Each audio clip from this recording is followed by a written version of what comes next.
Hey. And we're live. Hi. Hello. Hello. Thanks to you. Now I'm watching Seinfeld clips all the time. So That's thanks to me. I don't think so. Yeah, what's the deal with politics? I don't know. Hi, all. Yes, that's definitely one of the best opening scenes ever. We got to start using our intro. Ben, if you're watching, we got to get that intro rolling for us to kind of like come in. We'll obviously have it on the clips, which will be cool. But we have a new intro for the podcast. And it's a good one too. Yeah, I can't just put it up on my phone. Well, I mean, No. We have to just I'll have like a proper, do it properly. Yeah, we'll have like a proper intro. We'll have a proper intro. So, hello, all. Welcome to Thursday Night Generational Change live stream. Yeah. We have a good show. I think we do. Yeah, we have a good show. Before we get started, I want to do a quick promo for something that I'm working on, which is I on Sunday am co-hosting an event with Marianne Williamson and Alexandra Hunt. And Eva. Will you go to that slide because it's your screen that's sharing? Yes, and Eva Putstova. Don't forget that. Yeah. She's also part of it. If you would go to the screen that I'm trying to share, then I could put up the thing, and I also can put in. Yes. Okay, so guys, on Sunday, I am co-hosting a fundraiser for Alexandra Hunt. Marianne Williamson is our main host, and I am doing it with Eva Putstova, who is one of my BNC slate mates. Alexandra Hunt is running for Pennsylvania's 3rd, which is Philadelphia. It is a very, very blue district. It has a very big dynasty that has been controlling it for a really long time, and she is a progressive candidate. The organization I'm on the board for, Catch Fire, she is our first endorsed candidate. So if you can, this is by ticket only. This is a fundraiser. But if you guys can support Alexandra, we're going to have a really good chat with her on Sunday. So I just wanted to promote that. Yeah, and that'll be obviously another component of what we're trying to do here in terms of, lifting up candidates, because it's very important to pay it forward. That is definitely something that we don't do enough of. But we are making a conscious effort to make sure that is one of the things that our platform is focused on.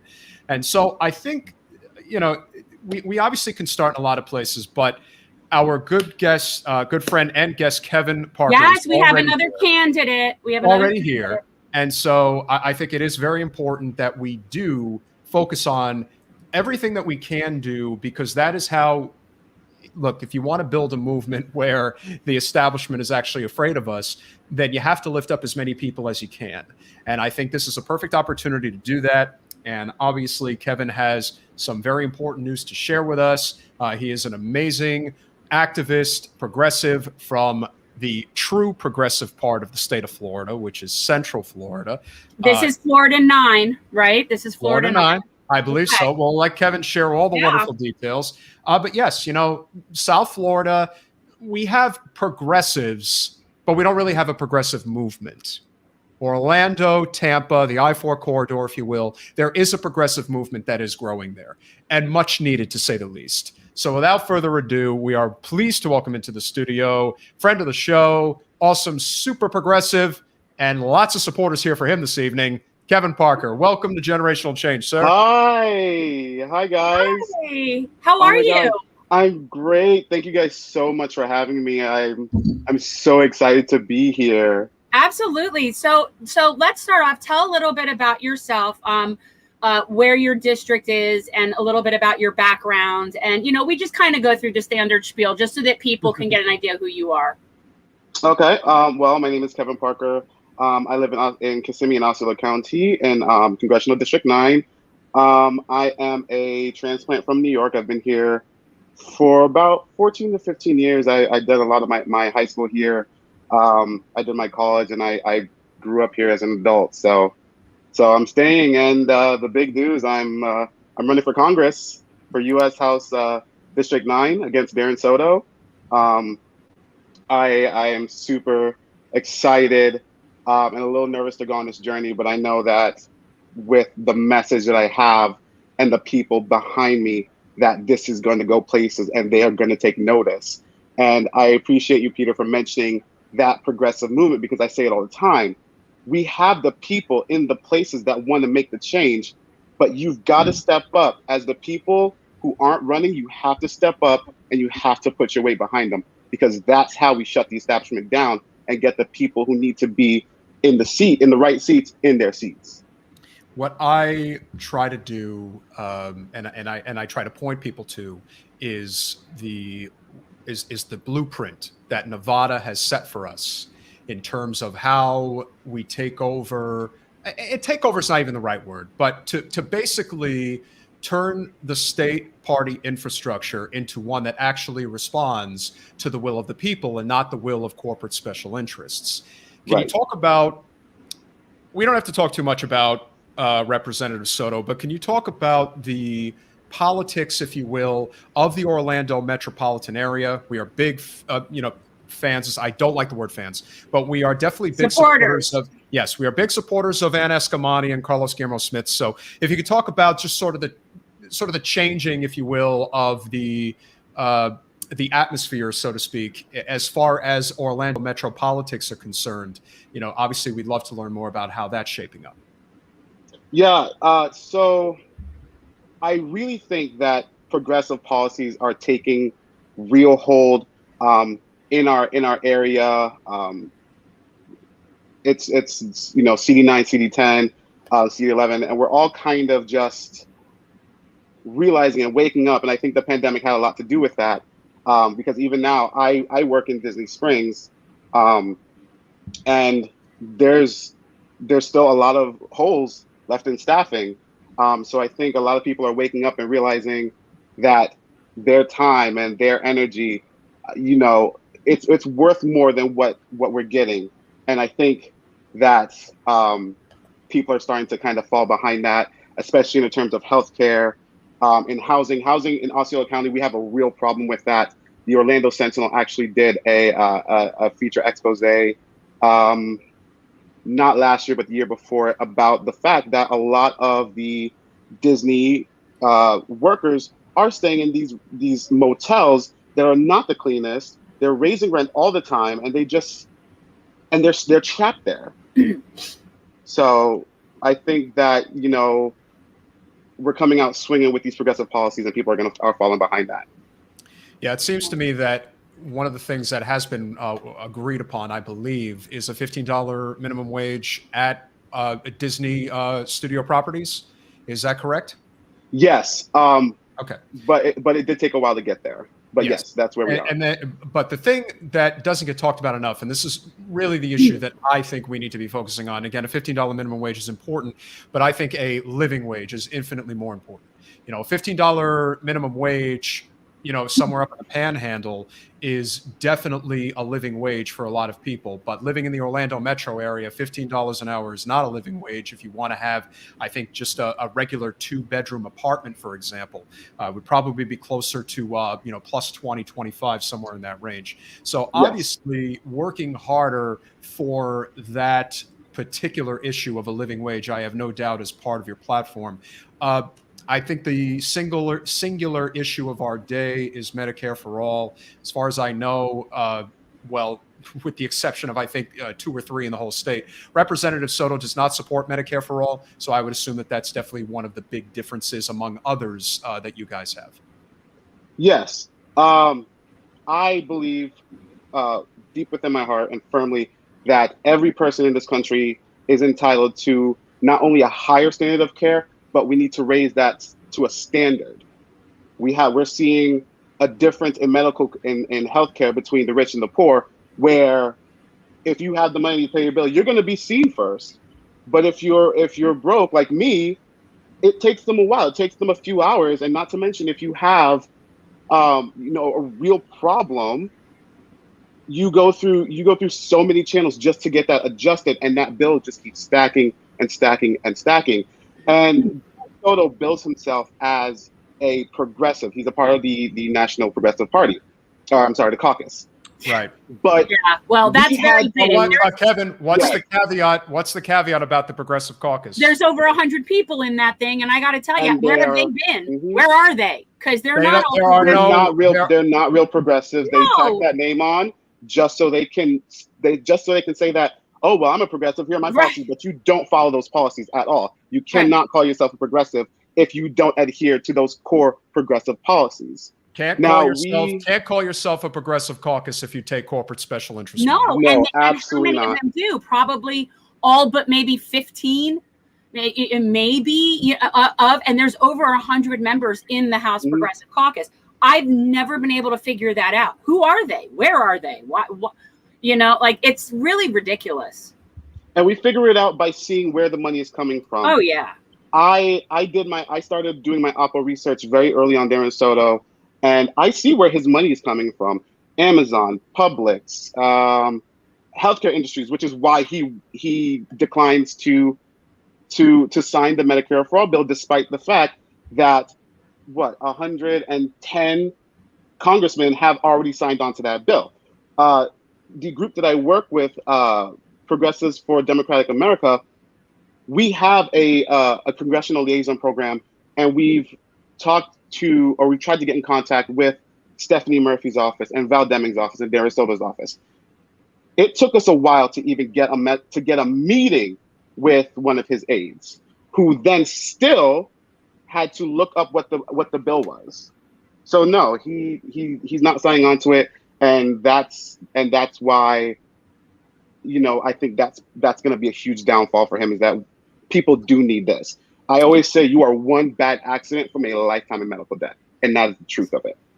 Now, ironically, even though this is your first time running for Congress, this is not the first time Darren Soto has been challenged. He has been challenged before by Alan Grayson. So there is sort of this desire to see him not represent this particular area. I would assume that has a lot to, because Alan Grayson is a progressive. So I would assume that this has a lot to do with the fact that he truly is not representing the people of this district. There are a lot of arguments to be made about various representatives throughout the state in both parties, or throughout the country for that matter. But this seems to me like a clear example of a representative who really is not answering the call to his representatives. Would that be a fair assessment? Yes, 100%. The entire time during during the pandemic, I saw him one time. I saw him one time, and that was at a Black Lives Matter rally that we had in downtown Kissimmee back in June, and then that was all I ever heard from him, and maybe one email about just an update on the vaccine rollout. You cannot represent your district if you're not here on the ground talking to the people, finding out what the issues are, and working to address those issues. I don't see him anywhere. So if you are running for Congress, and obviously it's going to take a monumental effort in order to do that, how are you in terms of relationships with, let's say, the county party and with people as part of your team being involved with, precinct committee positions and things like that? One of the issues that Jen faced that was significant against Wasserman Schultz is there is this infrastructural control that exists here in Broward. Now, I don't know how it is in Orange and Osceola, but I'm guessing that there are those problems, even if they aren't as tightly wound as Broward is, but still a serious hurdle that one must overcome in order to be effective and to be challenging and viable. We do. We have the same issue. Back during the reorganization, there was a group of us that put together a slate of progressive policies. And of course, the people who had been there put up their slate of people. And now, to my knowledge, we were the only county to actually do a slate type of election for the reorganization. And our progressive slate didn't stand a chance. It was shut down immediately. So, yeah, so there's a lot of work to be done with them. But I'm the kind of person where I have my resources. I don't need to rely on them. If they want to help me, I will accept the help. But if they expect me to grovel and beg and, jump when they say jump, it's not happening. I'm a part of the Black Caucus.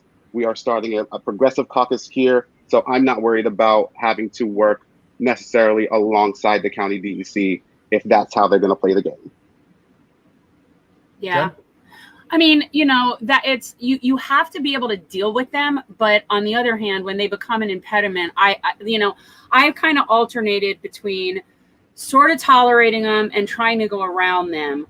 But it is different down here. We have a lot. It's just we're not as to the left as you guys are up in the middle. We are definitely our old guard is very much in control here, and it's just a very different setup. And Debbie is very entrenched. It's just very different. How long has Soto been sitting there? I believe this is his third term, so okay, so 6 years. No, oh yeah, so that's all right. So yeah, so Debbie's pushing on like what, 20? Oh wow. Yeah, no, there's definitely no, and then she's 30 overall because she's in our state legislature first, and then she went right into Congress. So she's been serving this district for 30 years. Yeah, it was no pun intended that we call it generational change, but Debbie literally has been sitting in as the queen of Broward politics for 30 years. So it is a generation. South Florida is much more of a problem than Central Florida is concerned. Obviously Val Demings is now, obviously stepping away from her seat. There's a possibility, one can only hope, that Stephanie Murphy might do the same. So there is a lot more fluctuation, if you will, in terms of electoral politics in Central Florida, which is a good thing. Charlie Crist, gave up his congressional seat, and obviously a lot of people are eyeing that. But I do think that as much as anything, as far as the progressive movement is concerned, in terms of how we build an infrastructure so that non-corporate candidates can have a fighting chance to win congressional races, is to follow the blueprint of what just happened in Nevada. And I do think that is the thing that I would emphasize to everybody who believes in Kevin, believes in his message, and wants to help him succeed, whether he wins or loses. Being able to be involved as a precinct committee leader, even a precinct committee captain, those types of things really have a tremendous impact. And not that you're going to be doing anything nefarious, but what you are going to be able to do is not only have a seat at the table, but you will be able to block any nefarious behavior. 100%. So being able to be involved at that level is very important, because let's face it, one thing we've learned, especially, I still think that the biggest impediment that befell upon Bernie in the movement between 16 and 20 is that not enough people were involved in that capacity, and not recognizing that a lot of the work that needs to be done in order to achieve success, it's not sexy, it's not fun. A lot of that stuff is, it's a very small part of the process, but being involved thoroughly is how this change is going to happen. And that I would emphasize to everybody, that if they really want to see you be successful, help out in any capacity, but especially being a part of your county DEC, that will have a tremendous impact for sure. Yeah. Yeah, 100%. For sure. Those precinct people get a vote within their DEC. As if enough progressives really come in, they have that voice, and they can shut down whatever nefarious or just like even sketchy looking motions establishment people try to pass. So what would you say, Kevin, like if you had to say what are your top 3 issues? Like we always try to say, like, what are, if you were giving your stump speech, like, what are the 3 things? Not like ESP, I was just thinking the exact same thing. Like literally. No, we've just been doing this together for a really long time, okay? I was literally just saying, so we've got healthcare, environment, and criminal justice reform. Well, those you do have there's 2 of them. Yes, obviously, and every area is different, but yeah, no, and the truth is they're all important, but like, just if you were to prioritize what really the 3 things that motivate you the most, what would that be? Healthcare for one. Like I said earlier, I believe everyone should have access to a high standard of care. As Bernie puts it, Bernie is I think he's probably one of my mentors. He's the reason why I got in this to begin with, is that we have 2 million people in this country who are underinsured or don't have any insurance at all, and that is abysmal. That is abysmal. Yeah. My second big topic, my second big issue is racial inequality and criminal justice reform in this country. It's something that we need so bad, and it's almost kind of infuriating that we just had the House and the Senate approve Juneteenth as a federal holiday, but our cries. I'm sorry to laugh. I'm sorry. We did but that. You know where I'm going with this. Yeah, we do a story time on this show that I call Tales of, or the Kente Cloth Tales. And it's an anthology of tone deafness. And last week, the story was about the creation of Juneteenth by a Congress who doesn't really want to help Black people, but wants to look like they actually care. And I find it even more ridiculous. Like, they look to me. Now, there's people that buy it. There's a whole swath of neolibs that buy that nonsense, identity politics and all that stuff. But it does not please me at all. Sure, Juneteenth should be a holiday. It should have been a holiday before Columbus Day should have been a holiday. And okay, great. I'm all for federal holidays. But okay, that doesn't do anything for it doesn't address the things that we've been asking for, the things that we have begging for, the things that have been made clear within the past year, is that we need our Black brothers and sisters, our POCs, regardless of what you are within that umbrella. We need to be treated better. We need to be we need to stop being looked at as criminals before you even know who we are. That's a major thing that we've asked for, especially coming off of the George Floyd incident. Don't get me started on what Nancy Pelosi said on the anniversary, because that was tone deaf beyond belief. And I can't. No. Right? Like, no. How do people not shoot these people? Like, this is when they say stuff like that I can't wrap my head around, how someone with just this slightly of a loose screw doesn't hear that and just go off, because it's infuriating to us. So all it would take is somebody slightly less than stable or desperate. I mean, I don't know. I find it so infuriating to me about Nancy Pelosi. That's basically cloth tails. Yeah, and that's one of the valid arguments against the squad, is that they are basically just waiting for her to go out to pasture. And I mean, the truth is, we can't wait for that. Yeah, I mean, they think that she's going to exit stage left next election cycle. Nancy will hang on, she's not going anywhere. Yeah, just like McConnell. Yeah, why would she go anywhere? And the Democrats, again, that's why having that infrastructure really makes all the difference in the world, because if the infrastructure was in place, somebody like Charles Booker would have been the nominee. Now, I'm not saying he would have beat Mitch McConnell, but that would have been a very close race. And that would have had them crapping in their britches and God knows what else. But Amy, McGrath is somebody who was literally giving money to Donald Trump's campaign in Ohio and Iowa. So, like I said, change is coming. It's not coming fast enough, but that doesn't mean it's not coming.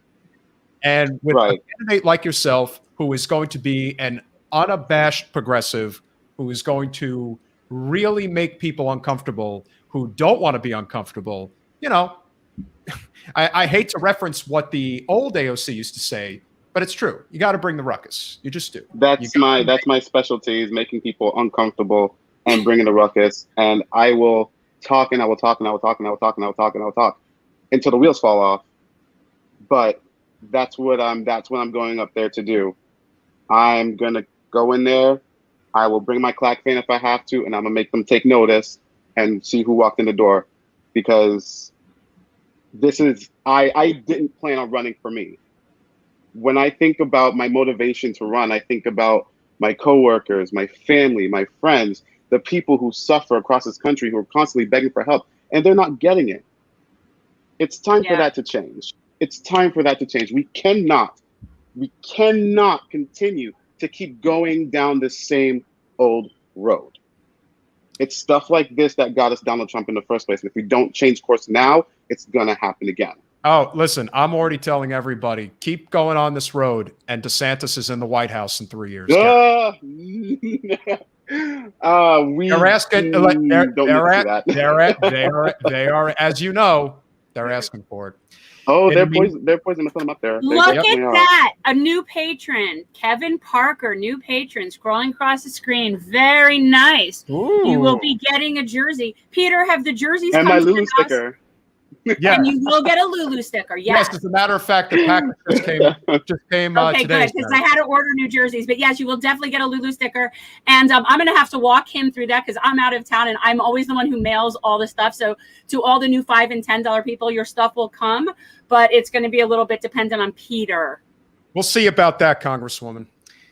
This is what you're getting, baby. Look at that beautiful it's thing. It's a little, yeah. And he'll get a generational change jersey. But yeah, so we have actually a slew of new people from the past week or so. And I really think it might be the enticement of the Lulu sticker. Yeah. Hey, whatever works, baby, because the money we raise goes back to the community to help fund generational change. Last thing, Kevin, before we depart, where can everybody find you?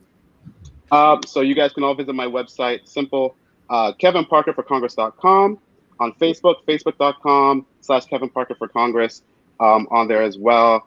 I'm always responding to messages. If you have any questions, feel free to reach out, and I'll get you my answer. If it's policy, if it's something I'm not aware of, I will definitely look into it, and I will definitely get back to you.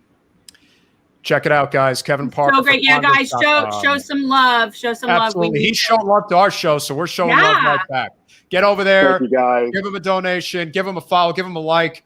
Sign up for phone banking, text banking, anything that will help him continue to build this movement in Central Florida, in the Sunshine State that we desperately need. Lord knows we need more than just one big Mickey Mouse field of solar panels. We need it throughout the whole state. Yes, Kevin, thank you so much. We will definitely be seeing you soon. Thank you guys for having me. Have a great night. I'll be watching the rest of the show. My friend. We'll talk to you soon. Right. Bye-bye. I mean, again, I think we're pretty good at getting good people to come on our show. Well, it's that, and I feel encouraged with this sort of there's been a nice influx of young progressive candidates, and even specifically in Florida, which is kind of nice. So I kind of, it's encouraging. I'm not gonna say the person's name, but I had a long conversation this afternoon with somebody who was, basically trying to convince us to really push for the Green Party. And I keep telling them, look, no, you first. And this doesn't mean that we shouldn't have third parties, but until you do ranked choice voting, there is no point in pushing for something that has no infrastructure, because people are, it's like the argument of, well, why doesn't somebody vote for such and such? Well, there is this belief of not throwing one's vote away. And there are a lot of people who subscribe to that idea that, well, if I vote for you, yeah, it's nice, but it's not actually going to do anything. Get to ranked choice voting. Deal with the infrastructural issues within the party apparatus that's already in place that can be dealt with if you're willing to put the work in. If you're going to do that, then there's no telling what you might be able to accomplish. Well, I also happen to think that the Green Party is exceptionally limited for so many reasons. I also think it's got, like you said, it's got a negative stigma attached to it as well. No, not negative, just very, very hippie green. It's not going to look. I truly believe that the only way a third party is going to be able to have any real impact is it has to be a Labor Party. Yes. And when you have something as niche as Green Party, you're going to get green. That's fine, but that's not enough people. It's not enough people to make a difference. And the way to make the difference is to do it through labor. So, and you know what? It's slightly more of a turnoff than the Libertarian Party, but the Libertarian Party doesn't go anywhere either. So it's this whole idea of should we have more of a parliamentary system than a winner-take-all system? Well, yeah. Of course. Obviously we should, but that's not, that's not really where we are. If you want to get there, build the infrastructure. Think of the I just think that the Green Party is too limited in terms of the audience it reaches and the appeal. I don't think that it can reach enough people that are libertarians or that are working class people. So I just think it's just too limited. No, I definitely agree with that. And of course, we are waiting for our special guest, Adrienne Bell, Jen's former slave. Do you want to start news? Do you want to do? You know what? I think the one that we can do, which I really, really want to do, is, and this is my call this week on Bootlicker of the Week, because this was something that cannot be ignored. It is a very serious issue, and that, of course, is our Bootlicker of the Week is Shaun King. Now, the reason why I chose him to be Bootlicker of the Week is because this is an even bigger issue that needs to be talked about, and that is grifting in politics. This is something that goes on in a lot of places. Now, there's many layers to it. Sean King's getting it today, and it's going to be something we're going to revisit as we go forward. Sean's getting it because this guy has grifted so much money off of desperate people, and Tamir Rice, of all of the senseless gun violence victims in this country, the Tamir Rice story is one of the absolute worst. No question about it. And the idea that he took advantage of this family is unbelievable. But he's also the bootlicker of the week because he'll do whatever he has to do to get his money. And he ingratiated himself with a lot of progressive movements and whatnot, and he's gotten a lot of money. I don't care about the whole race thing, him claiming that he's black when he's really not. I mean, you know what? He's the male Rachel Dolezal. But can we look at what Tamir Rice's mother called him, white man, very specifically? And I actually was wondering, why would she specifically say that? And now it makes sense. So I really never knew of this person. Like, I've heard the name, but I never knew anything about him. So this is someone who claims to be black. Yeah, he claim it's one of those very convoluted circumstances where, you know, he's tried to portray himself as a black man. You know, he's clearly not. You know, he went from saying that he was mixed race to his father was a very light-skinned black man with very little black. I mean, again, this is like the Seinfeld episode where she can't figure out what race he is. That was all right. That was yeah. I guess there's a Seinfeld reference for everything if you really think about it. But yes, that is. I wouldn't even say it's so much that. Like I said, the biggest issue I have here is that there are a lot of people in politics who take advantage of people. And this is a prime example of somebody who has done that and has done that. But does this guy have a show or something? Like, do people watch him? I mean, like, who is it? Like, I don't really know. Where they definitely, there's political commodity, if you will, in having a reputation and thinking that you're somebody who's important. This whole idea kind of like hiring a consultant or a former campaign worker who never wins anything, but is perceived to be somebody who knows what they're doing, and that's good enough. And that will get you. Does he have a following of any kind? Like, he does. Oh yeah, no. He's got 1 million followers on Twitter, and yeah, that's unfortunate.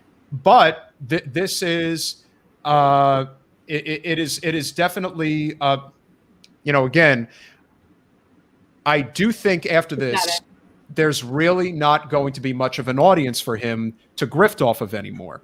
And again, I'm not saying that he hasn't done some good stuff, but a lot of times people do good stuff at a price.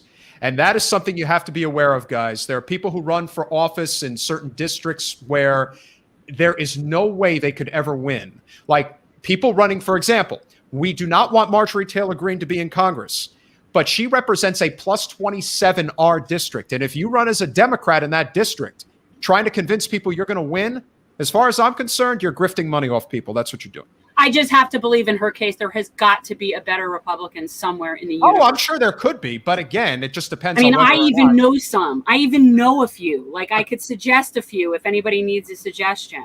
Scariest thing about Marjorie Taylor Greene is that they're going to continue talking about her until she runs for the U.S. Senate against John Ossoff in a few years, and she's going to beat him because it's going to. So let's not give her more publicity. Let's not talk about her. No, please stop talking about her. That is definitely the best way to not deal with somebody is to not talk about them. But with that said, we do have a lovely, lovely guest that we are going to bring into the studio who is going to explain why electoral politics is still important, even though a lot of people feel jaded about it right now. We have to keep building the base of support. Keep building the base of support, and good things are going to happen. I can assure you, even though it doesn't seem that way right now. And, you know, Jen and I have talked about this at length, that there really is, I guess what you would call electoral exhaustion, but there is no worse for the wear because you have to stay in the fight. You just have to get more effective at it. And that also it also leads into this idea that you have to learn the ropes. And I think that that's what we experienced that first time, as did, I'm sure, Adrienne. And now she is the executive director of the first major organization that brought Jen on as a candidate in the 2020 race against Debbie Wasserman Schultz, which was brand new Congress. Jen, your old slate mate and friend, Adrienne Bell, welcome to Generational Change. Hello. Hi, how are you? I'm good, Jen. I think the last time I saw you, we were in Washington, D.C. together. I think so. And I was very, very pleased to see that after what drama went down with BNC, that it righted itself by putting you in the executive director position. Like, because there was a period of time where I think it was a little unknown what was going to happen there with that. And I was so pleased to see that you took over. And I just wanted you to talk a little bit about like what the mission is of the organization, what it's looking like how it's evolved, and where it is right now. Well, the mission for Brand New Congress has not changed. I was one of the first candidates that Brand New Congress was part of the slate when I ran in 2018.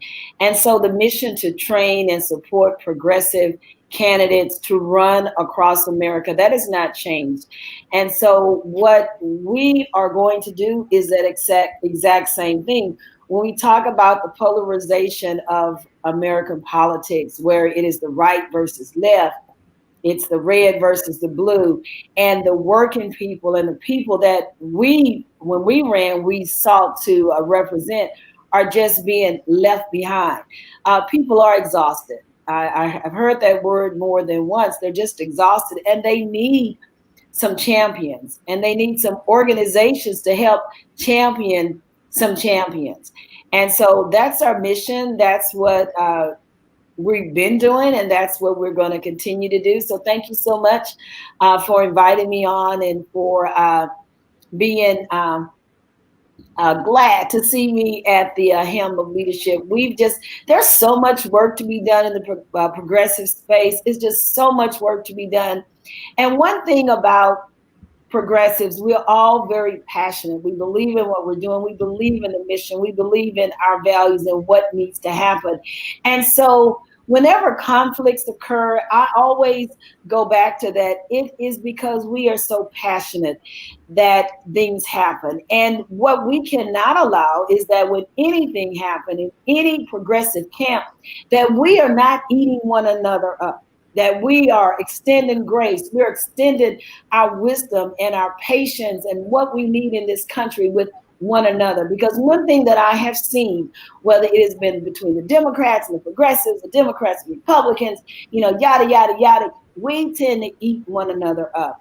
And we've got to stop doing that so we can get our country back straight, and we not be in the fight together, but we be a part of the fight against those who seek to take away our right to vote, our right to eat, our right to clean water, our right to clean air, and the list goes on and on and on and on. Yeah. That was a long way to say, hey, Jen.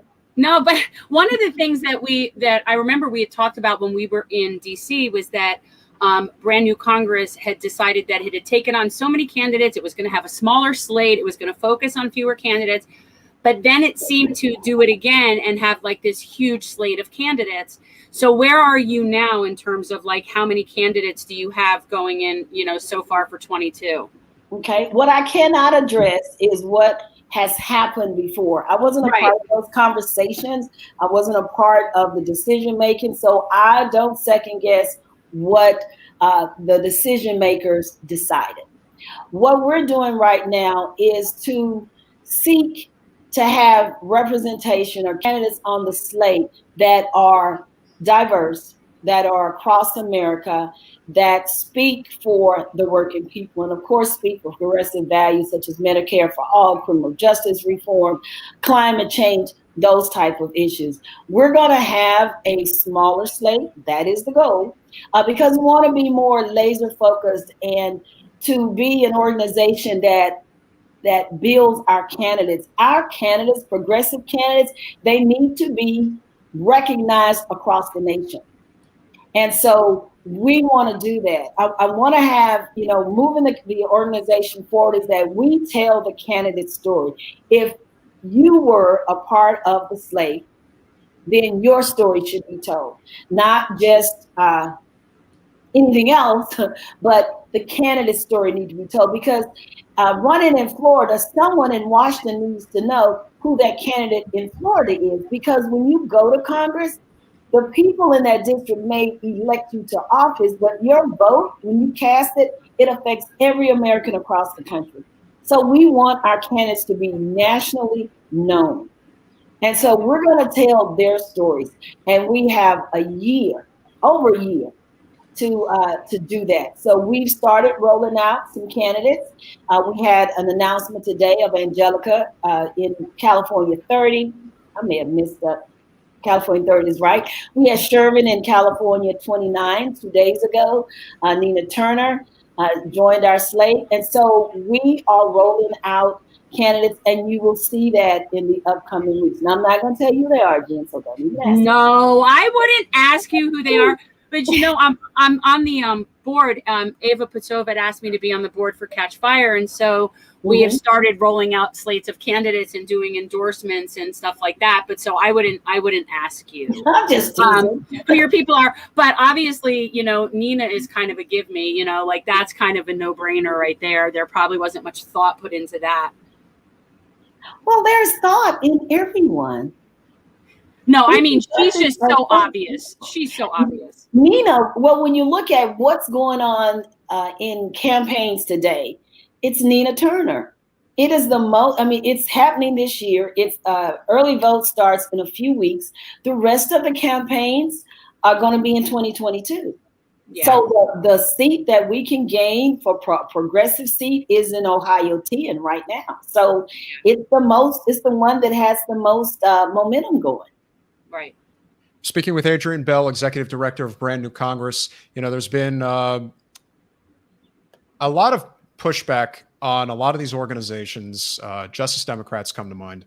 But Brand New Congress has done a very good job of maintaining that sort of, neutrality position of we're really here to help candidates. We're trying to better ourselves every year. We're not trying to be an establishment arm, extension, if you will, of the Democratic Party. We obviously want to help Democrats win, but I do think that having the reputation that you are an organization that truly is trying to change the way DC politics operates is what separates yourself from the other organizations as of right now. Would you say that that's a fair assessment? I would. I would not say anything against any of the other organizations. There is enough room for all of us. Mm-hmm. It is hard running as a progressive in areas that are outside of California, New York. Florida is a tough state. Florida is a lot like Texas. We have a lot of progressives who live here, but we have a lot of conservative leadership. And so the need for organizations to help support progressive candidates, it is great. And it is great to have organizations such as, just say Moms in Office that support mothers who are running for office. Yes. My mind just went blank, but supporting veterans who are running for office, supporting progressives that are running for office. We could have 50 plus progressive organizations, Democracy for America. We need them. We absolutely need them because progressive candidates need help. And so I will not go against any other progressive organization or pretend as though there is only room for a few, because that's absolutely not true. There is room for more. And if there are others out there that want to start progressive organizations to help progressive candidates win, please do so.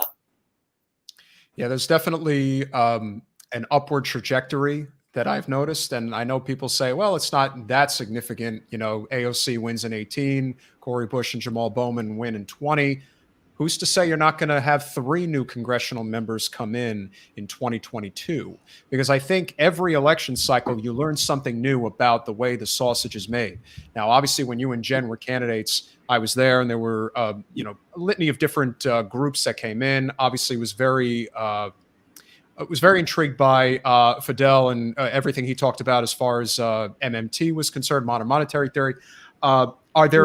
Is there a sort of like a concrete strategy, maybe more of a fluid strategy, as far as the types of issues that you believe that candidates really need to be focusing on? I mean, obviously Medicare for all is a given, I would think, but there are probably a lot of others that you guys have found are what most candidates should be focusing on. Is that something that you guys have, currently undertaken?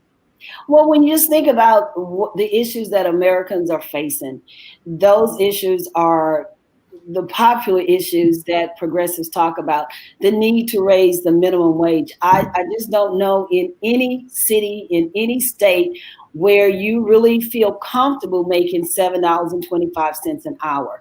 Or if you're a tipped worker, if you make $2.13 an hour, that, hey, I can really take care of my family. I don't think anyone's feeling that way.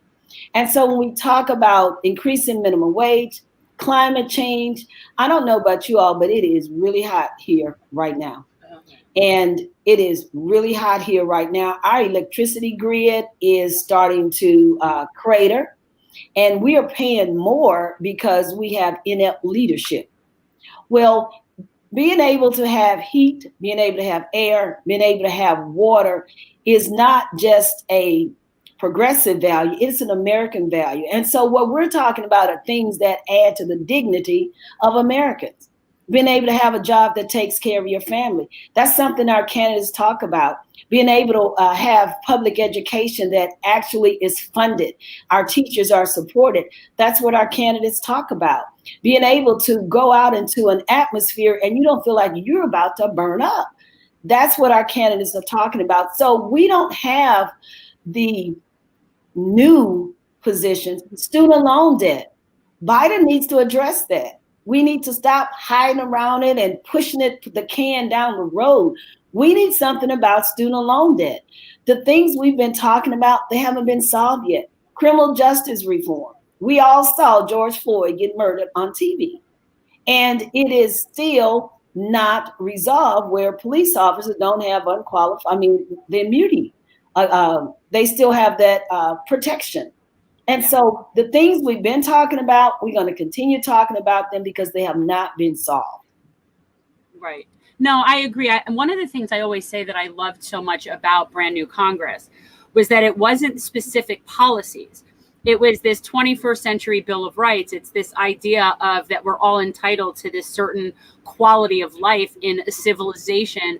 And the policies to address that are not concrete. Those need to be fluid. They need to be able to be. That's where compromises get made, not on what the end result needs to be. Like people having healthcare is a given. People have to have healthcare. But like we can say, should we do one type of system versus another type of system? I mean, yeah, we can negotiate on those things. But I love that about Brand New Congress, that it really is about the principle and not this specific policy. And you talk about what people need versus this policy, that policy, this thing. And that I think is really important. Because the policies are going to change. They're going to change. They're going to have different sponsors, different authors, different things. And so you can't get attached to a particular policy, but you can definitely get attached to a position, you know? Exactly. So I think that's really important. Yeah.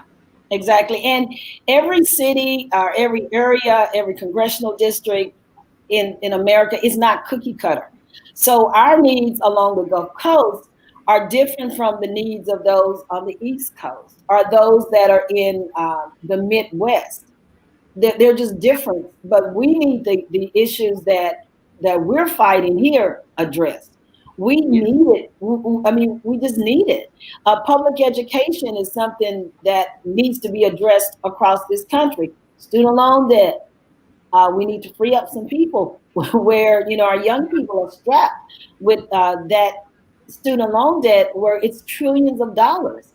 And so there's some things that are across America that everyone needs, but there's some things that are more regional that needs to be addressed. And it is the rights that we have as Americans. Everyone is entitled to that. And we want to see that across the board. When we talk about Black America, we want absolute equality. And that's just what we need, because that's our right as an American, is to be able to enjoy all of America like everyone else. Right. Well, it's, you know, we talk about that this is a country of freedom and we have freedom, but I would argue that if you are strapped by debt and stress and just constant living in desperation, that you're not free. Right. It is not free to live in debt and have that. And when we think about what, you know, Biden could do a debt jubilee and eliminate all student debt, he actually can do that. And that's what's so frustrating, is we're not even talking about something that can't be done. It can be done. They're choosing not to do it. And that's really frustrating. But I wanted to ask you if you've noticed a shift at all since when you started in 18 with BNC in terms of coalescing, if you will, with the Democratic Party. And what I'm talking about is different candidates in different locations. Like for us in Broward, it's close to impossible, like to make any headway in the party apparatus as a progressive. But have you noticed any shifts at all, like nationally, in terms of openings for progressives in the party? Not necessarily have I, and I'm talking about, I got to say that I haven't been with Brand as the ED of Brand New Congress long enough to see shifts, and we're just now getting candidates launched to where I haven't been talking to someone in this part of the country and that part of the country to just see the different fields across the country. I think the Democratic Party is reckoning with the fact that progressives are not going anywhere. And the progressives demographic is younger and it's more diverse. And that's the voting block that Democrats need. Yeah. And so that in itself is pushing that movement. And so this is really a two-party country. You know, it's just, if you want to run as an independent, there's certain, you can't even, like, for example, Act Blue, you've got to be able to be a Democrat to use Act Blue. So you're running as an independent, you might probably find a harder way to be able to raise money online. Because, you know, Act Blue is like our place that we go to, but I've got to be a Democrat for that. And so it's harder running as an independent. And I know people that I personally know that'll just say, you know, I'm no longer a Democrat, but they're not a Republican, but they think more independently. But when you go to vote, it's still Democrat and Republican. Yeah, I tell people that all the time. And you'll even see, like I always see in the comments like, oh, I'd never vote for a Democrat, or, oh, if you run as a Democrat. I live in Florida. There's no other option. It's that's just what the menu is. And I am supportive of changing the menu, but right now that's the menu, you know, it is what it is. And I mean, there's just not, I mean, hopefully we can get more states have ranked choice voting and maybe start broadening that. But no, we have to deal with the Democratic Party. There's no way around it to some extent. Right. There really isn't. I mean, when you really get into the grassroots of our political systems, you really get involved, it's Democrat, Republican. It just really is. We think more independently, but right now we're a two-party system, and we're a two-party system that is so polarized that I get disheartened when I look and say, okay, you know, what we were told is that we have control of the White House, we have control of the House, and we have the control of the Senate. Okay, we can't get the Voting Rights Act passed. So what are we getting done having that trifecta? So do we really have one? Yeah, and that's a very good point, because as I try to emphasize to people, if you really want to have you know, Jen and I were just talking about before, you know, more of a parliamentary electoral system, you have to first start with something like ranked choice voting. If you are able to pass that, then you can have that conversation. There are so many infrastructural issues that exist. You know, we were talking about the importance of what has transpired in Nevada. I think one of the absolute best candidates by far running for Congress for 22 is Amy Vilela, who ran previously with Brand New Congress and decided to take an election cycle off. And that was probably the best decision she could have made, because now there is an infrastructure in place that may not necessarily aid her in winning a race, but they are going to make sure that there is no unfairness or nefarious behavior taking place, so that when she does run and when there is the election, it's a fair election. Right. And I think that's the thing that I think a lot of people are missing, is this infrastructural component that must be added in addition to candidates who want to run for office. Is that something that is going to be emphasized this time around with Brand New Congress? In what way? Regards to if you're a candidate and you're building your team, wherever that may be, the importance of recognizing that everyone who is involved has to be as involved as they can be. One of the things that we emphasize here in Broward, for example, is if you do want Jen to run again, being a precinct committee leader, precinct committee captain, doing things in regards to helping build name recognition is immensely important. So as it's obviously important to have a candidate that people feel inspired by, it's also very important to have a team behind you that is going to do everything in their power to make sure that the election is as fair and as plausible for an upset as it can possibly be. Exactly. Well, that's part of the grassroots structure, is making sure that because most of our candidates and most progressive candidates start off as unknowns. And so building that name recognition is tough. And when you run in areas such as Florida and Texas that are massive, we don't have dense populations. You're going from city to city, cross counties, because of the gerrymandering to get, to another part of your district. It takes a lot of people. And for us as regular everyday folk, we don't have that kind of amassed wealth to just run huge campaigns or, millions of dollars of a campaign to really go across these big areas. So we're very dependent on grassroots donors, grassroots organization, field teams of volunteers. A lot of things are just volunteer led because it's moved by passion. And it makes our races harder, but it also makes our races ones that have more heart. Because even if the candidate does not win, the conversation has still been started. The talk about progressive values have still been talked about. We look now at what happened on January the 6th. Well, it is like, shh, you won't talk about that. And we all saw what happened at our Capitol, but shh, we don't want to talk about that, especially when you have conservative leadership such as those that are in Texas. And we have congressional representatives here in Texas who don't want to talk about those kind of things, but they have the advantage because they are incumbents. And give the example, the incumbent that I ran against, he does not communicate with the community. But during the campaign season, when it comes up to election time, he sends out newsletters. Well, these newsletters are paid with public money. And so it's during campaign time, it's during election season, and that's when they send out mail. And that's nothing more than campaign mail that the public is paying for. It's just not shown as that. We're speaking with Adrienne Bell, Executive Director of Brand New Congress. Gerrymandering is a very big part of the problem. It's pretty bad here in Florida, but I've seen how some of the lines are drawn in Texas. That is absolutely incredible.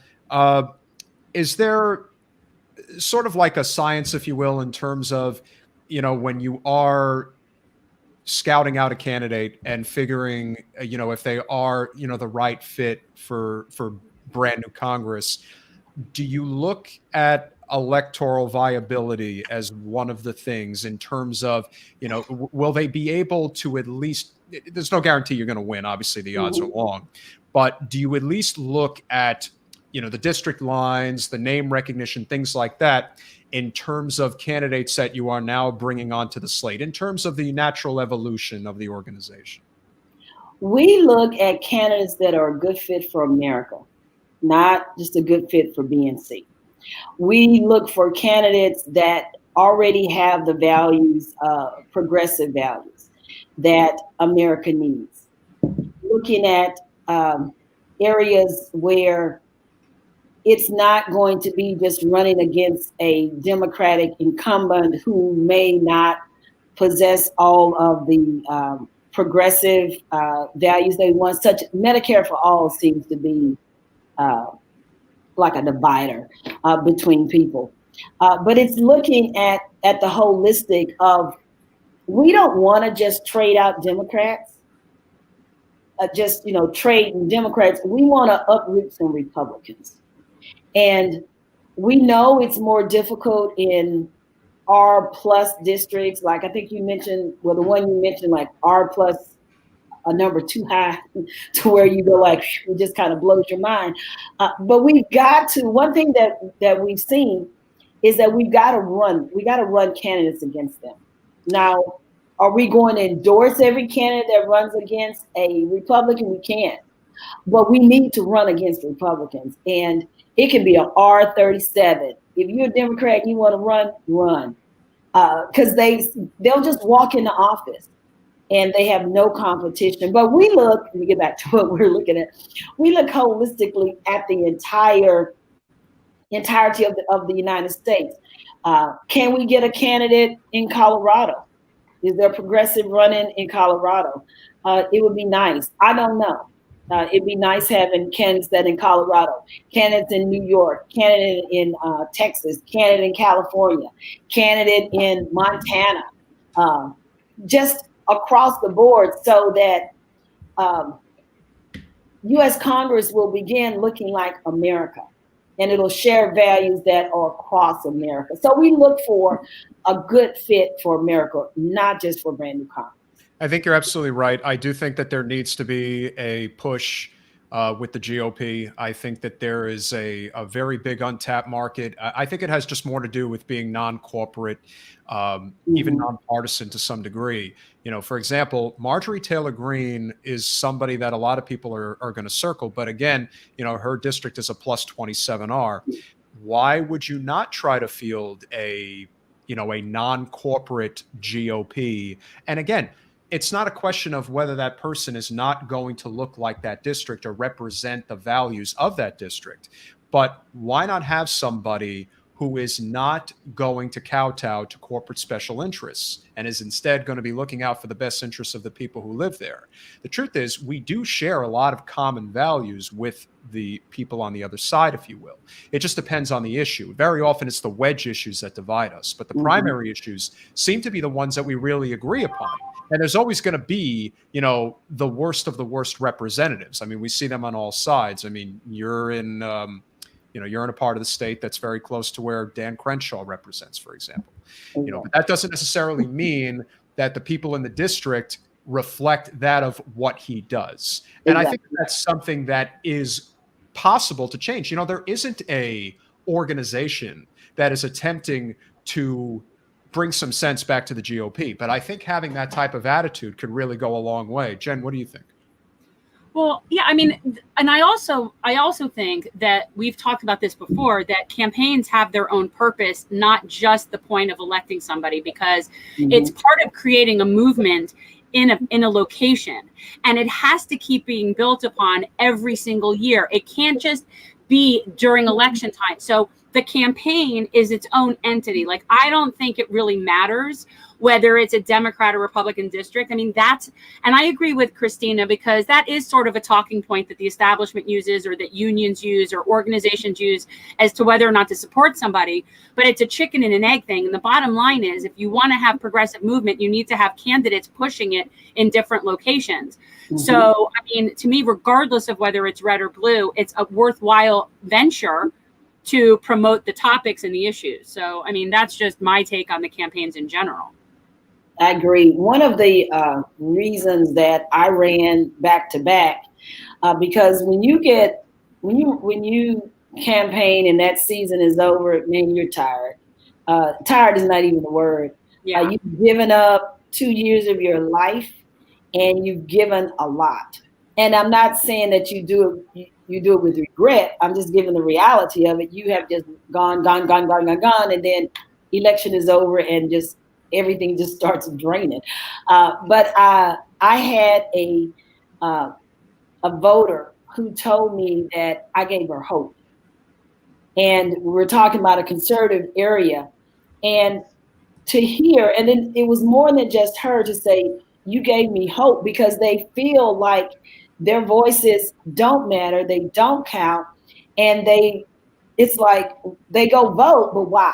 You know, because nothing's going to change, we'll have anyone to vote for, kind of thing. But to know that when we run, we give someone hope that we are thinking about them. We care that they eliminated the federal unemployment bonus, the $300. We care that they have to make it on a few $100s a week. We really care that you don't have clean water. We really care when a hurricane comes through that your electricity is out, you have no food, and FEMA is not on the way. We really care about those things. And it gives people some inspiration to keep hanging on, because, you know, one day some change is coming. It may happen in this one area, and it may take us 2 more years. Like you said, in 2022, we may have 3 new progressive leaders on the Hill. I'm hoping there are 3 new progressive leaders that have taken out some Republicans. So we actually are adding to the numbers and not just trading a Democrat for Democrat, but we've got new voices or new people that speak like us, regular working Americans. I am a second grade in a public school. And so we need people who know what it feels like when you talk to our children who have gone through COVID, who all of a sudden had to shift to virtual learning, and teachers had to just shift to virtual teaching and didn't know what to do, and you couldn't come together to learn. It's tough. And so our public education, our education system has gone through an upheaval. It's going to take us years, and it's going to cost us economically, and we've got to look at that and address it. But we need candidates who have been a part of education who can make a difference, not those who haven't been in a school since they graduated, and then it was a private school. You know, we got to have some real champions, is all I'm saying, that understands hardworking people. If you would like to nominate a candidate to be a part of Brand New Congress, Adrienne, where can they go if they would like to potentially encourage somebody to run? Go to brandnewcongress.org, and nominations are still being taken. You can also go to our Facebook page at Brand New Congress, and you can nominate. You can go on Twitter, where we have a form to fill out so you can give us information about the candidate, and we will reach out to them and talk to them. You hear that, Kevin? You hear that out there? You can just nominate. We are looking for candidates that are looking to work for America. Yeah, we're definitely, one of the things about generational change is that we're always looking to pay it forward. It's very important that you do. It's one of those, as you said at the very beginning, you know, there is sort of this, jockeying for position, elbowing that goes on where, you know, people want to get credit. They don't want to necessarily share the pie. Now, the only way we're going to get there is if we recognize that this is a collective effort. We all have to play our part. We all have to do what we can. It is going to take time. And you know what? It may not seem that monumental, but believe me, if Bernie is able to convince Joe to get this bill signed that includes lowering the Medicare age to 60 and including vision, dental, and hearing, that's a big victory. Yes, it is. It adds 17 million more people to universal health care, and it adds one of the most underrated caveats to why the current Medicare system is not the type of system that reflects the rest of the world. Not having dental, vision, and hearing is huge. Mental health obviously should be included, but that's a fight for another day that we're still going to be pursuing. But I do think that change is happening. I just beg people to, stick with it, hang in there. It's going to come. It's not happening anywhere near as fast as we'd like it to. But, a great example of that, Adrienne, is, and this is one of the last things we'll wind down with. Jen gives me crap about it, but, I really was a very close observer of what was taking place in New York. And even though it looks like it's going to be a very conservative mayor, a lot of down ballot wins happened on the non-corporate progressive side, all throughout the city. Wow. And of course, the biggest one of them all was India Walton winning the mayoral race in Buffalo, the first socialist senator in 60 years, in 2 generations. And Mayor. Oh, mayor, excuse me, mayor. I'm getting ahead of myself. But the reason why that victory is so important, because Buffalo is the second biggest city in New York State. Right. you now have somebody who is going to be an avid champion for not only Medicare for all, but the New York Health Act. And if there's going to be an opportunity, potentially, again, not getting ahead of myself, but let's just say, hypothetically speaking, that AOC decides that she wants to run for the Senate in a few years. Well, it's not going to hurt if she has somebody like that in the state. Everything takes time, but you build your pieces, if you will, on the chessboard. Mm-hmm. And that was even though it would have been much nicer to have a progressive mayor, it really was a great night overall for progressives. And if you're looking for that, that is something to hang your hat on. And then obviously the next thing we need to do is get Nina Turner into Congress. And then on we go in terms of these victories. I'd like to give you the floor for a closing statement, if you will, about Brand New Congress. And obviously we want people to support the organization. Did tremendous help for Jen. A lot of amazing people, Nikki, Jennifer. I could go on and on with all the wonderful people that have assisted, Jen along the way. Like I said, great organization to support, brandnewcongress.org. But Adrienne, please, the floor is yours. Tell people again why they should be assisting the organization. Well, we need progressives, and we need progressive champions. We need progressive organizations that help train and support our candidates. A lot of our progressive candidates are new. They're brand new, and they have not run campaigns before. And we need women in office. And so we train and support and talk with candidates, and we, like I say, we want to tell their story, because their stories are powerful, because they're stories of hardworking people who weren't born with that silver spoon, and they are running for Congress with courage, or they're running for Congress scared, but they're running for Congress.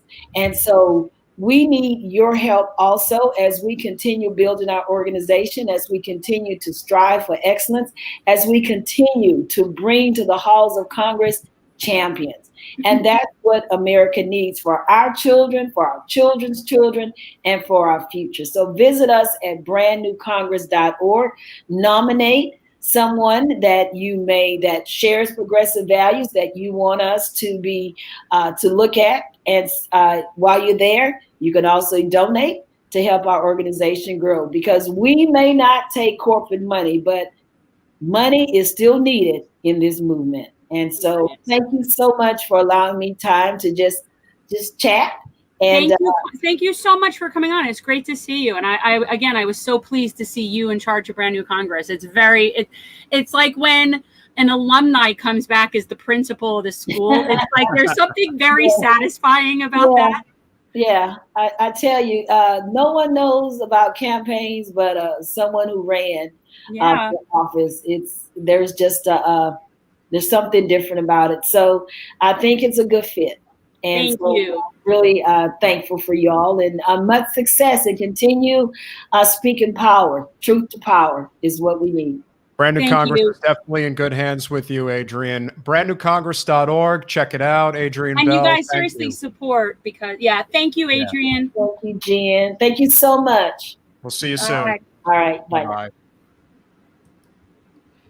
I mean, this is something that, we always are very, very heavy preaching on local involvement and getting involved locally and all that. But for people who might not have somebody locally that they're backing, a great way to support candidates is to support Brand New Congress, because when their candidates need phone bankers, when their candidates need help, you are part of that resource. And it could be a bunch of different things. If you happen to be a graphic arts person, if you're a music person, you can actually donate services to different candidates that need all sorts of things. So check out Brand New Congress. They can always use help. And support your progressives. Yeah, we're always, like I said, you want to encourage people to run for office. It's not an easy thing to do. It takes courage, as the saying goes. It's very true. There are a lot of sleepless nights. There's a lot of times you're really going to pull your hair out and wonder, why the heck am I doing this? But I think it was a great learning experience. I really do, especially for me, because I do think I am going to run one day, and maybe you will run again as well. But it really is it is scary. It's daunting. You have to put yourself out there, and you're going to get a lot of hate. It's just, we live in, a lot of haters. Yeah, we live in a celebrity-obsessed society. We live in a society that gravitates to carnival barking. It's why it's considered a common trope that people use, but it's true. There's a reason why you look at any industry that takes advantage of people. It's because they kind of have this attitude of, kind of like the Trump attitude of, I totally have the answers. All right, no, don't do it. Don't do it. Let's do news and amuse. Besides, I'm having this serious monitor problem. Like, my monitor is flashing, so if I stroke out, it's because I'm like staring at a strobe light. My monitor is flashing. I don't know why. And well, let's jump to news. And just so you guys know, we are not going to address the Ron DeSantis bill that he just passed, which is the proper teaching, if you will, of this whole education issue, which is unbelievable. But we will obviously talk about it on Monday as part of Focus on Florida, because that's a story that's going to be around for quite a while. And obviously, we will talk at greater length once we have a better understanding of what actually happened today in Surfside, which is technically, not technically, but it is. It's part of the district. What happened in Surfside? Oh, so you don't even know about this? No, I don't like local news anyway, because it's always just it's murder, sports, and weather. Well, it wasn't murder, but it was death. There was a old building not far from the where the town hall is, that area that we the building was built in 1981. A quarter of the facade collapsed early this morning. Oh. It's killed at least one person. There's close to 100 people that could be buried under the rubble. It's really bad. And wow, it's okay. Well, that's not in our news segment. Not right now, because again, obviously, it happened so late, and of course, it's a local issue, and we don't have the full details. But it's like a mini 9/11 if you look at the amount of rubble and the firemen and paramedics, rescue workers, and all that. Great. It's devastating. It really is. And again, it just speaks to an even greater issue when it comes to building code and various issues as it relates to not doing proper maintenance checks and things like that.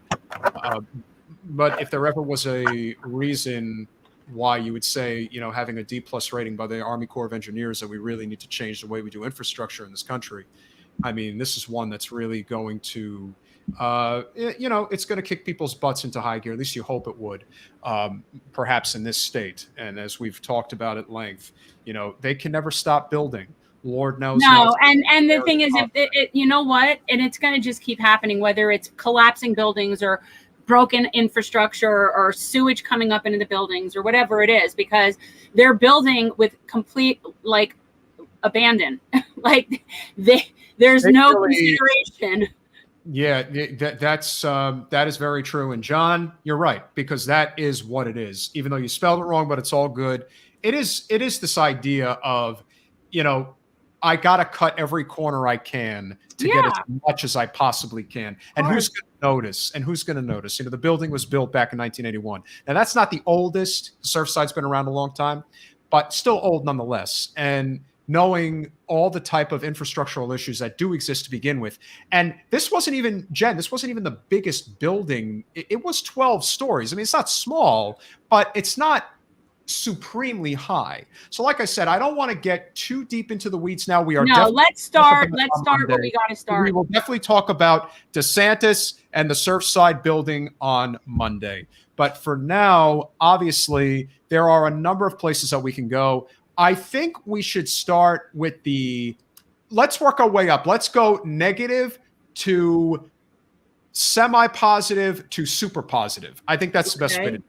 So we had spoken on the program recently about what is it that you can't even call them the super rich, just basically call the it oligarchs. The oligarchs. Well, this is almost an oligarchy chronicle story. 100%. Yes. So I was just graphic. Do you have it ready? You want to cue it up? No, I almost did it, but I stuck it in with news and amuse because I almost don't want to keep giving so much attention to them because I just find them so disgusting.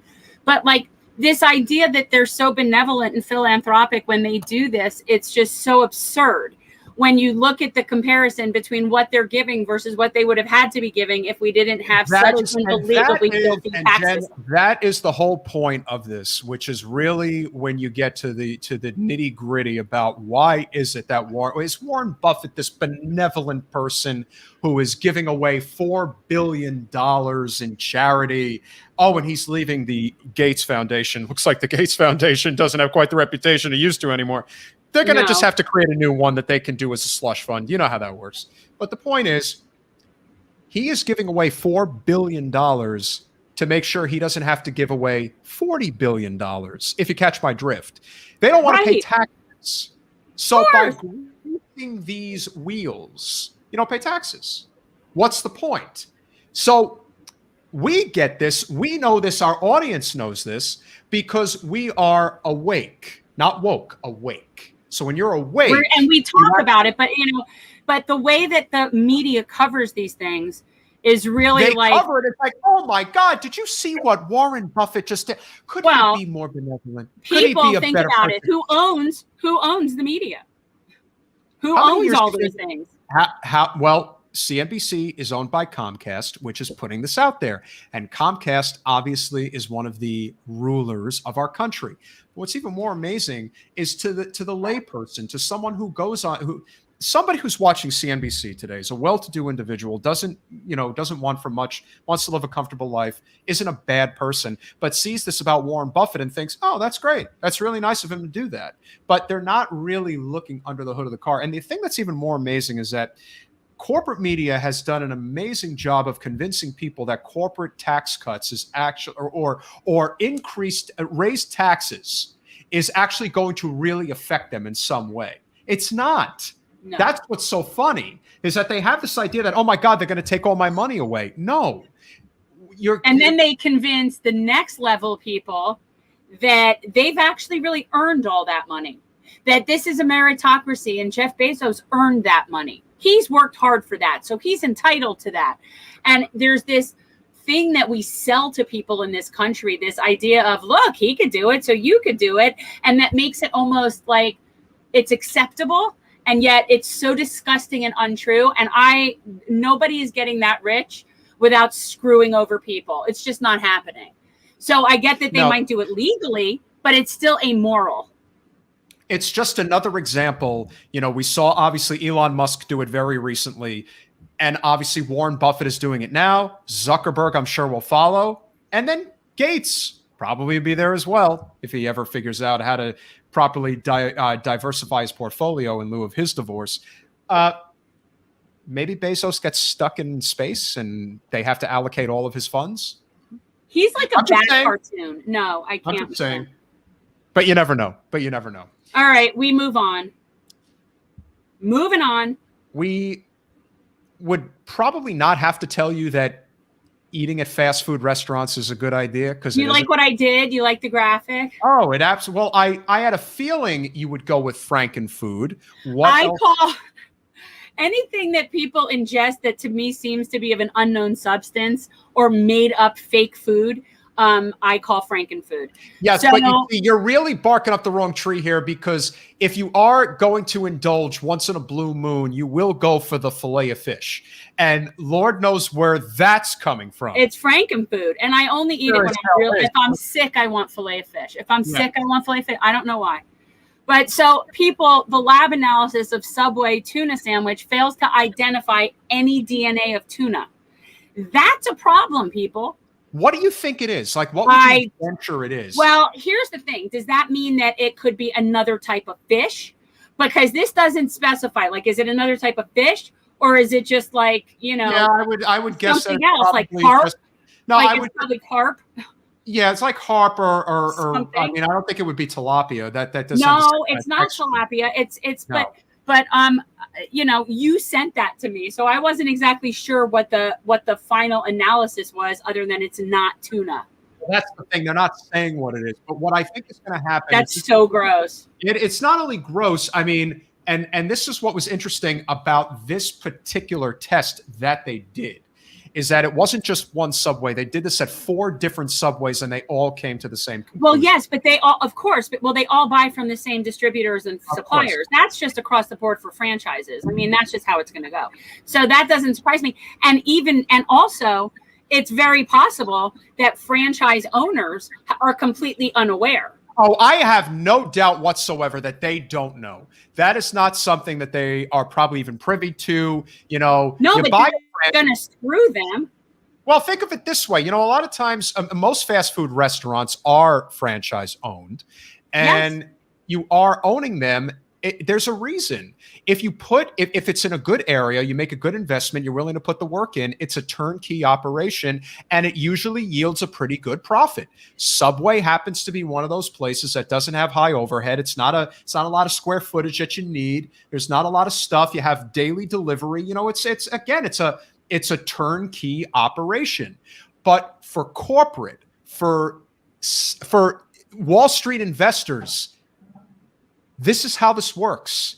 Cut as much out of the overhead as you can possibly get away with without killing people, and making as much profit as you can. Because that's what this is. I guarantee you, Jen, that if we went and tested the tuna at that wonderful sub shop that's here in Davie, that's real tuna.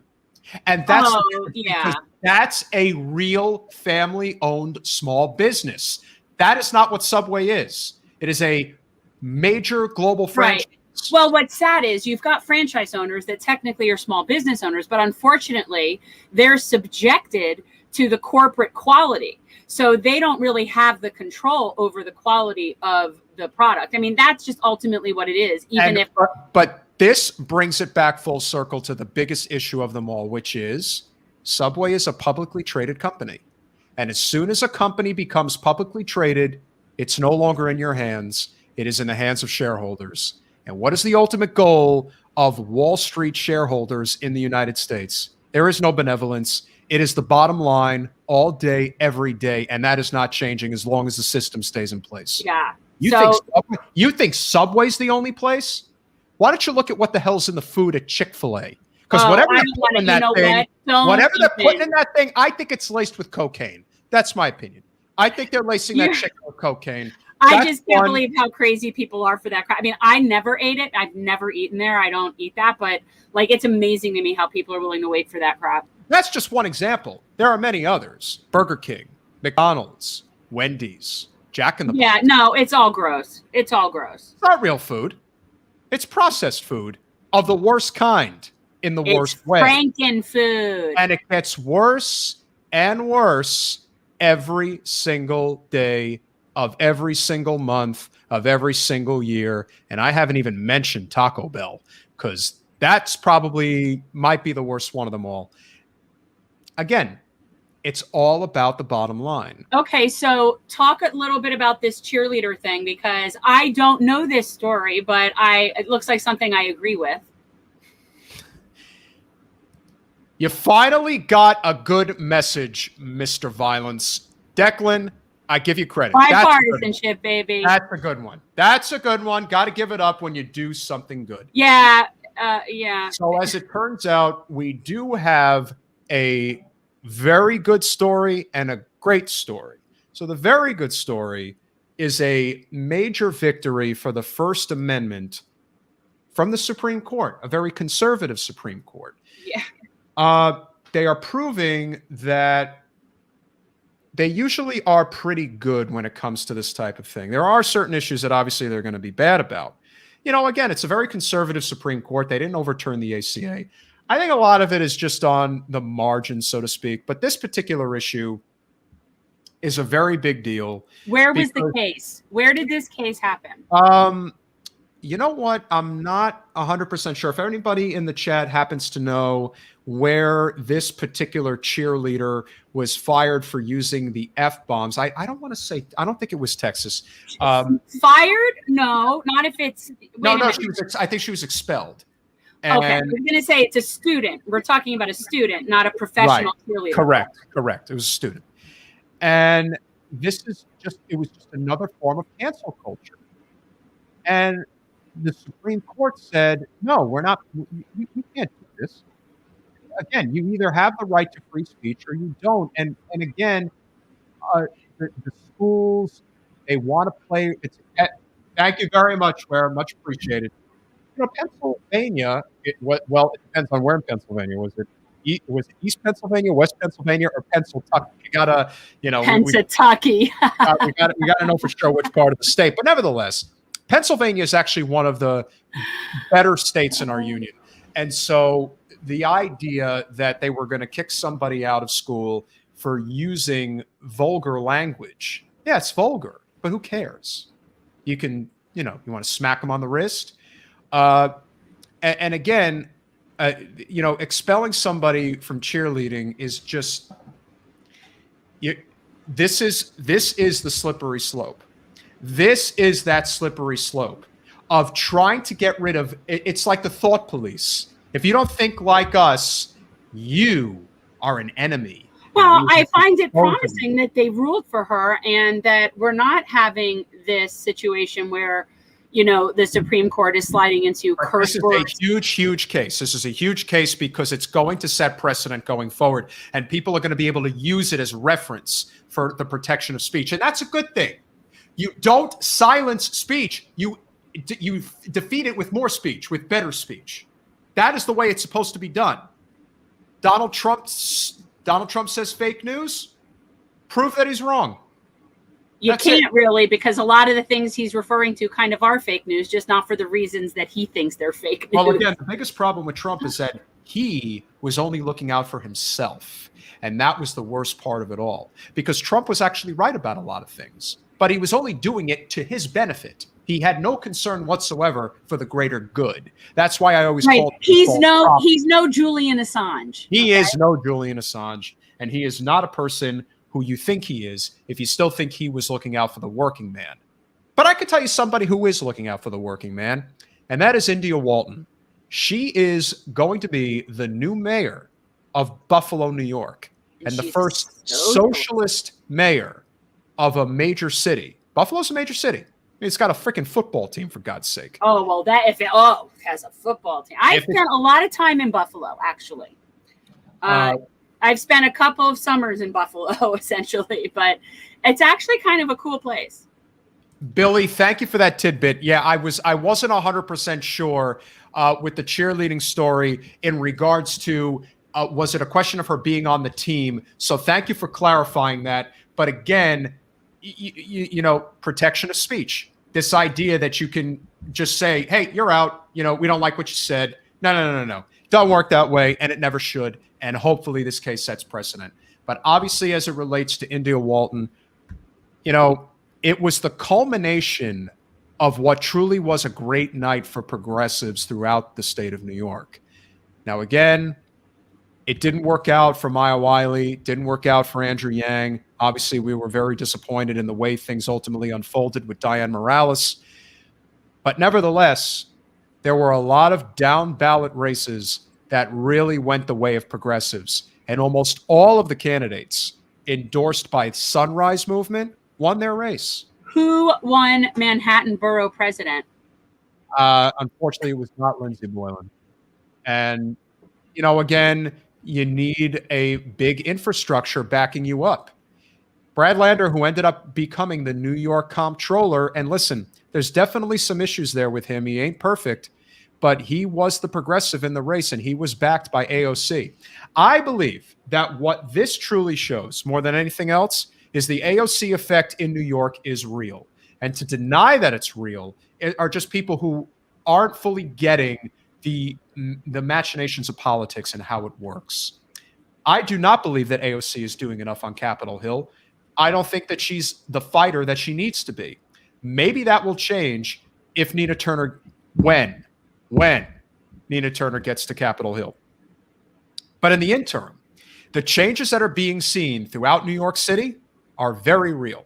And if you look at, like I said, you're not really going to know who these candidates are. I can't give you their names. I could, but you're not going to know who they are. But if you look at the slate of candidates, what I would recommend is just looking at all of the candidates that were endorsed by Sunrise NYC. Either they won or they lost by a razor-thin margin. That's it. And that's a big deal. And not only that, but now the comptroller is the person who allocates the funds. That is a very important position in New York City, one of the most important in the country. And because of AOC, Lander is now the comptroller, and that is a big deal. State senator or city council members, very big deal. So again, is it a sweep? No. But who won the night in New York City politics? Progressives. Not even a question. And if you want the icing on the cake, India Walton is the new mayor of Buffalo and the first socialist mayor in 60 years. That's incredible. I'm not a socialist, but we need socialist representation in this country if we're ever going to drag it to the left, because that's where it needs to go. Agreed. Sensibility, people. Yeah. And so if you want to see the New York Health Act passed in New York in the near future, it's really going to help when you have somebody like this who is going to advocate for it, not fight against it. That's how it's going to happen. If AOC has ambitions of running for the U.S. Senate against Kirsten Gillibrand in a few years, having somebody like India Walton as the mayor of Buffalo is going to help a hell of a lot. Yes. Because somebody like Gillibrand is successful with the rural vote, not with the big city vote. AOC will cover that. But Buffalo is 300 plus miles away from New York City. So you need to have that contact, if you will, that infrastructure that is in place so that if you do want to make a serious run, that is when you will have the opportunity to make that step. And why is that important? Why would it make sense for AOC to naturally progress to the Senate? Because you have city council members in the Bronx and in Queens now that are more than capable of carrying the mantle for AOC when she decides. But it's interesting. Like, so in the same conversation where we're saying, okay, she really hasn't stepped up to the plate as much as we would have liked. But like, I feel like we're constantly sort of like propping her even further. And I just feel like that's something that should be earned, and that's something that needs to be demonstrated, that you're a fighter and not just that you happen to have this title of being progressive. I agree with you 100%. And you keep kind of saying she's going to run for Senate. But here's the thing. And this is always the argument, because it's going to happen whether we want it to or not, like it to happen or not.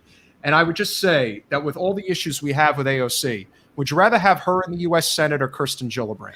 That's neither here nor there. Then we're just doing a lesser of two evils type of situation with everything. There's always, she's better than Kirsten Gillibrand. Okay. But that doesn't mean that right now I think she's such a superstar that I want to like be promoting her for Senate. So like I think we should like. No, I'm gonna pump the brakes on that. And again, this is my tendency to always look ahead because I see these things coming before. And I think that's great for like you or for me or whatever. But I don't think we need to be strategizing for people that don't need our help strategizing. That's fair. But what I will say is that victory in Buffalo it's monumental. Yeah, it really is. Okay, and where is correct? This is really, I think that's probably the best way to describe AOC. When she's a cheerleader. When she gets behind a candidate, if she got behind Maya Wiley 2-3 months ago, it would have been the difference in the election. Maybe. I think you don't know that. I mean, you know what? So great. So she should be a cheerleader or a campaign manager. That would be suited. Well, it's not about that. It's and again, here's the thing. She does not need to be the person driving the car. She's an important part. She's an important part of the process. But this is not AOC's movement to take. No. This is Nina Turner's movement to take. And if she gets there, that's going to change everything. Because then you really will have Bernie's heir apparent. Okay. I know it's a long time. I know it's years and years and years ahead to look ahead. But if you want Nina 2028 to be a reality, you have to start fighting now. You have to start building infrastructure now. For those of you who've been involved in the 2 Bernie runs, it's painful and it's hard to think about, but it takes time. And I do think that there is positive opportunity for us to grow and to get better and to have more success. And like I said, based on what I saw in New York, I think really says a lot about, where this could possibly go. We, with our podcast and our platform, are going to do what we can over the next few weeks to hopefully get some supporters of our previous run up to Cleveland to help get Nina over the finish line. I am going to communicate with her team and figure out where we're needed, if we're needed, and how we're needed. I think that we have an opportunity to continue growing this movement exponentially. We just have to do it right. I don't lament people who don't want to be part of the Democratic Party, who want to push for the People's Party, Green Party, even the Libertarian Party, or even just be an independent. But I can assure you that Nevada is the blueprint. If you really want to see change, take over the state party. Become a committee precinct person. Become a precinct committee captain. Get your friends and family involved. Okay, but more importantly, be a Patreon. Let's talk about what we're doing. Let's talk about what's coming up on our schedule. Let's promote the show. Let's talk about stuff like that. Thank you for dragging me away. Because you're really pontificating. So we don't have anything on schedule for Monday, as far as I can see. But I want to remind everybody that I am doing a fundraiser. Yeah, there'll be somebody on Monday. So I want to remind everybody, put up the graphic again for the Alexandra Hunt, where I'm doing a fundraiser Zoom. It's by ticket only. Marianne Williamson is hosting it with Ava Pitsova and myself. And it's for Alexandra Hunt, who is running for Congress in Philadelphia. It's Sunday at 4 p.m. And I'm going to put up the link for people to buy tickets as soon as I can find it. But yeah, so if you guys, this is someone like we're talking about, if you want to support a candidate that's just kind of good for the country, this is one of those people. She is a candidate that we are endorsing from Catch Fire, which is an organization that I'm on the board of, which it's different than BNC, but we have a similar type of standard. But yeah, so if you guys I can't even find the thing now. Why can't I find the thing? Oh, I put it in banners. That's why. It's in banners. That's why. Here. Okay. So guys, this is Alexander. This is so you could get tickets to the Zoom. It's Marianne Williamson, me and Ava, and it's going to be a great conversation. You're going to get to meet out. I mean, it's a great group of ladies hanging out, shooting the breeze. Yeah, and you'll get to hear about Alexandra, and she is challenging. The person she is challenging is a very similar type of dynasty to what Cori Bush was challenging in St. Louis. And that is, it's daunting, and she could really use some support. So guys, if you are so inclined to support a progressive candidate, come on Sunday, check out what we're doing. I think it'll be a fun conversation, and it's always good to chat with Marianne. So promote that. Also, Wednesday is going to be our members only Zoom meeting. And right now it's looking like we are going to do a little tour of the cannabis farm that I am currently staying on and talk with master cannabis grower Ashley, who runs this property that I'm staying on. And we're going to get to learn all about the process. And right now, yes, his cannabis is without THC. Sadly, they're waiting for legislation. But currently it is hemp, it is CBD, and and this is all organic here. Everything is organic, how it's grown here. And it's just really cool. So I think for our members only meeting, we'll do like a nice tour of the cannabis farm.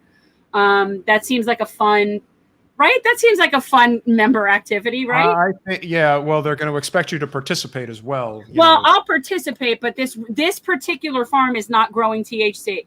So even though the people here are very copacetic with my plight, and they have no problem participating, this particular farm is not growing THC. But hopefully it will be soon, and that'll be cool. And then, do we have anything next Thursday?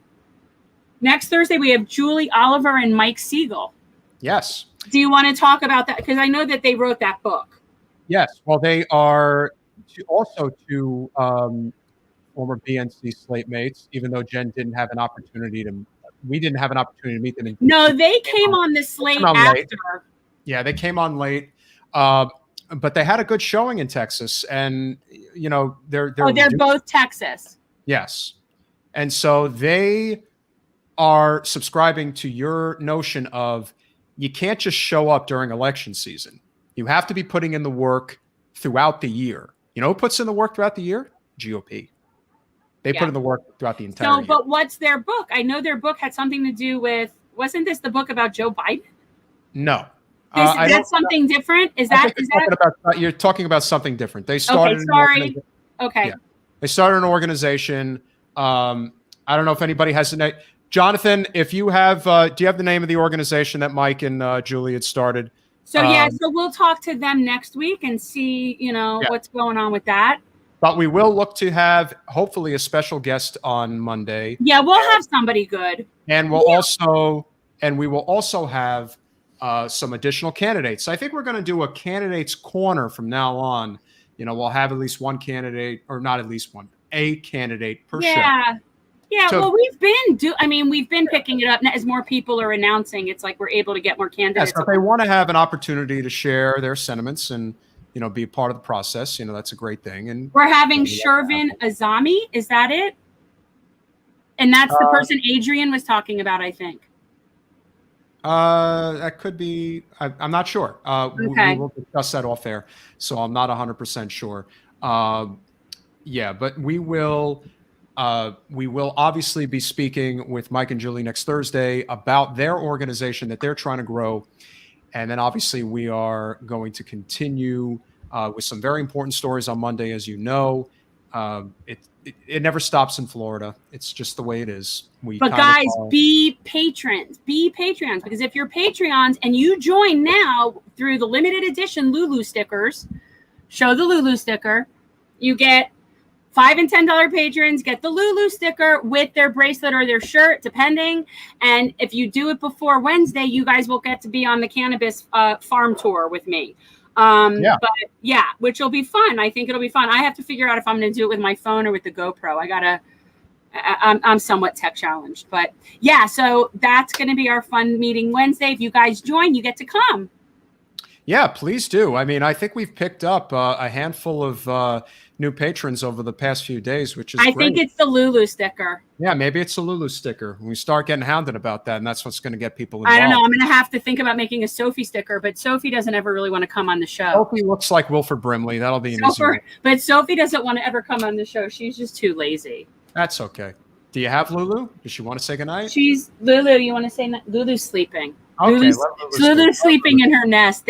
These dogs have been running crazy around this farm and so Sophie was chasing a chicken today, and I was like chasing her, screaming at her to stop chasing the chicken. And then they keep widening the perimeter around our trailer as to what they think is our territory, except for that there's dogs that actually live here, that it's really their territory. And one of them is a giant Doberman. And when I say big Doberman, big Doberman, and it swims in the creek and it plays Frisbee and it's extremely sweet. And it was scared of Sophie, which is hilarious. But it looks menacing. And when it comes charging across you would not break into this cannabis farm, even though that dog is a pushover. I'm telling you, she's fierce. Thank you, Jonathan. The name of the organization is Ground Game Texas. So we will be discussing that.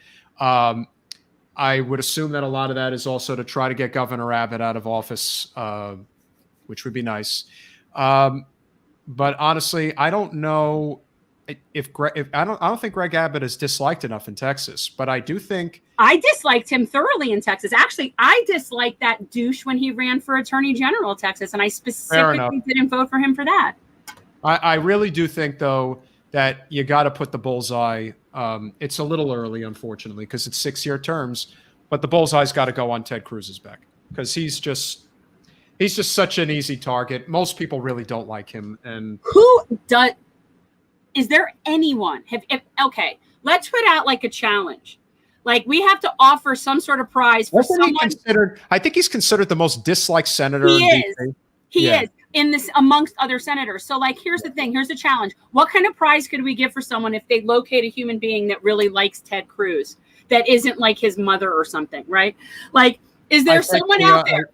Somebody find us a person, a viewer, a person who's a fan of Ted Cruz. If you could produce a fan of Ted Cruz, we're going to come up with a prize. I would want to interview that person. I'd have to get to the bottom of that. You know, the reason why you really want to push this notion of bringing more of the Democratic vote into the fold is that's really the only way the GOP is going to change. Because for them, suppress, suppress, suppress. That's really all they want to do. They win by any means necessary. If their suppression doesn't work, then they'll have no choice but to change. So doing what is necessary is going to be the way to make that change. And again, you know, we have tools, we use them. They may not be the ones we want right now, but that doesn't mean we can't use them effectively and build better tools. So let's do that. I think we had a great show. Monday, we will have a special guest. Don't know yet who it's going to be. It's a mystery guest. Yeah, we're usually pretty good about that. Hope you guys enjoyed it. Had a lot of great guests tonight. Best of luck to Kevin Parker. Adrienne Bell, if you're still watching, thank you so much for coming on. Don't eat at Subway. Don't eat any fast food. Cook your food. Support community gardens. And more important than anything, don't eat at the Chick-fil-A at Tower Shops and cause the traffic jam that backs up on the University. I don't know how many people watching live in Davies, so I'm not. I don't care. I'm putting that out there. If you're in a car, if you're in a drive-through line at a Chick-fil-A, you're blocking traffic somewhere. I can assure you. Yes. It's ridiculous. Fair enough. Guys, patreon.com/generational change. Being a Patreon. This is not about putting money in our pockets. This is about building our community-based organization here. Hey, if it's going to help get some people up to, you know, Cleveland to help Nina, all the more motivation in order to lend a hand for the home stretch, because this is a big deal. We get Nina in, it's going to help a lot. I really believe that. Good night, everybody. Bye, all.